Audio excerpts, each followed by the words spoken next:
Hi, I'm Karen Allen. This is Karen's Corner. This is day 6. We're reading Buttons the Bear Whispers, my book on Amazon, book 1 in the Haunted Found Treasure series. We're reading chapter 6 tonight. It's called He Followed. And let's dive in. The drive to Maggie's mother's house felt longer than usual. It wasn't the traffic, there was none. It wasn't the distance, it was barely an hour. It was the way Freddie kept glancing into the rearview mirror, as if expecting someone or something to be in the back seat with them. Chloe fell asleep somewhere along the highway, her thumb in her blankie tucked under her chin, but Freddie stayed quiet, too quiet. Maggie kept her eyes on the road, trying not to let her own nerves show. "You okay back there?" she asked. Freddie didn't answer at first. Then softly he said, "He's not mad at you."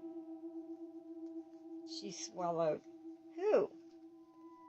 "You know who." She gripped the steering wheel tighter. "Let's not talk about that, Freddie." He looked back down at his lap. "Okay." But 5 minutes later, Maggie caught movement in the rearview mirror, just a flicker, like something ducking out of Chloe's seat. She snapped her eyes up. Nothing there, but her heart wouldn't stop racing. Grandma Jean's house was quiet, tucked at the end of a sleepy cul-de-sac, surrounded by overgrown rose bushes and ivy-covered fences.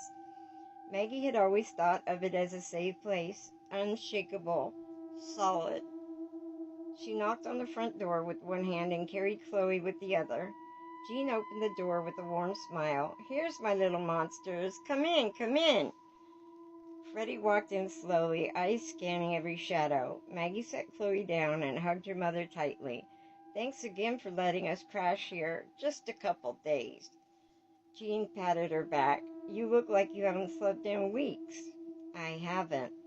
"Well, you're in the right place then. Hot tea, soft beds, and no teddy bears allowed." Maggie chuckled under her breath. If it were only that easy. Later that evening, while Chloe helped Jean bake cookies and Freddie sat quietly in the den, Maggie stepped outside to call the thrift store. She had questions. The phone rang 4 times before someone answered.